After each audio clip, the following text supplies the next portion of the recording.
حضرت ابو ہریرہ فرماتے ہیں جس شخص نے نماز میں سورۃ فاتحہ نہیں پڑھی نماز اس کی ناقص ہے۔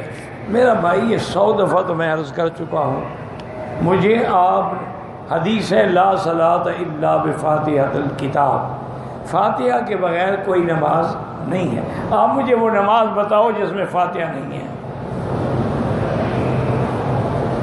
اگر فاتحہ نہیں ہے نماز نہیں، اگر فاتحہ ہے لیکن فرق یہ ہے کہ امام نے پڑھی ہے ہم نے نہیں پڑھی، تو نماز میں تو فاتحہ آ گئی نا۔ فرق یہ ہوا کہ امام نے پڑھی اور ہم نے نہیں پڑھی۔ ہم نے کیوں نہیں پڑھی کہ ہمیں اسی نبی نے حکم دیا اذا قرأ فانصتوا، جب امام پڑھے تو چپ رہو۔ ہمیں اسی پیغمبر نے حکم دیا اذا قال غیر المغضوب علیہم ولا الضالین فقولوا آمین، جب امام کہے غیر المغضوب علیہم ولا الضالین تو آپ کہو آمین۔ تو معلوم ہوا کہ فاتحہ پڑھنا امام کا وظیفہ ہے، ہمارا وظیفہ تو آمین کہنا ہے۔ اسی نبی نے فرمایا من کان لہ امام فقراءۃ الامام لہ قراءۃ، جس کا امام ہے امام کا پڑھنا جو ہے وہ مقتدی کا پڑھنا ہے۔ اللہ کے بندے ایک حدیث پڑھ لیتے ہو اور باقی حدیثیں، یہی تو مشکل ہے۔ یہ تو وہی مسئلہ ہو گیا نا کہ ایک آدمی کھجور پر کھجوریں چننے کے لیے رسا ڈال کے چڑھ گیا، کھجور بڑی لمبی تھی۔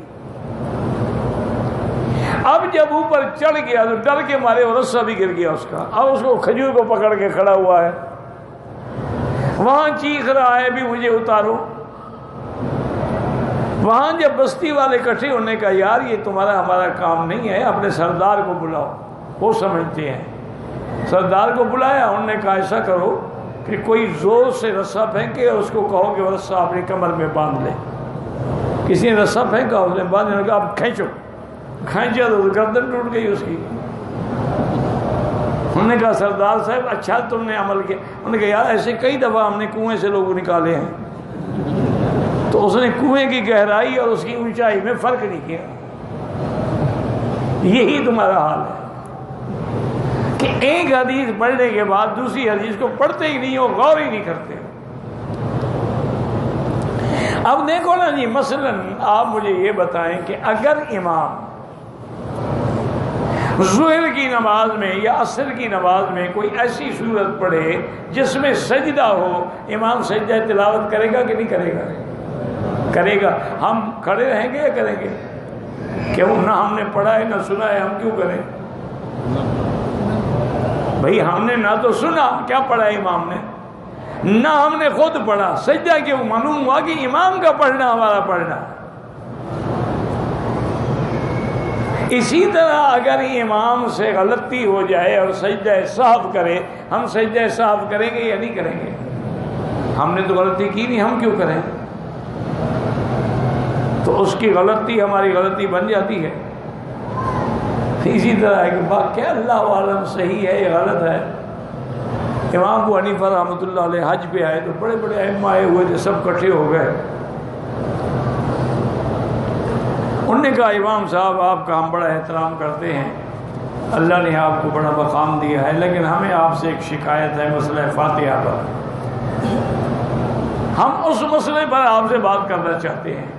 تو امام صاحب نے فرمایا کہ انہوں نے کہا کہ بھئی یہ کوئی تم کہتے ہو کہ فاتحہ مقتدی نہ پڑھ۔ اب میں دیکھو بات سنو، تم 5-6 آدمی ہو، میں کس کس سے بات کروں؟ پہلے فیصلہ کر لو، ایک کو بڑا بناؤ اور وہ میرے ساتھ مناظرہ کرے۔ وہ جیت گیا تم سب جیت گئے، وہ ہار گیا تم سب ہار گئے۔ انہوں نے کہا ہاں یہ بات تو ٹھیک ہے، اگر آدمی 6 آدمی سے بات نہیں کر سکتا۔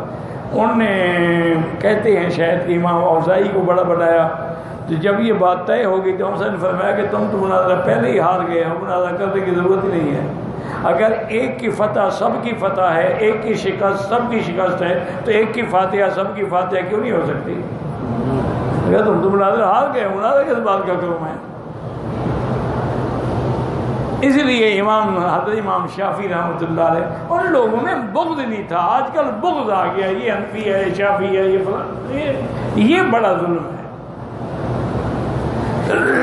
امام شافعی رحمۃ اللہ علیہ فرماتے تھے کہ اللہ نے ابو حنیفہ کو اتنا عقل دیا ہے، اگر اس ستون کے بارے میں بھی وہ کہہ دیں نا کہ یہ سونے کا ہے تو ثابت کر دیں،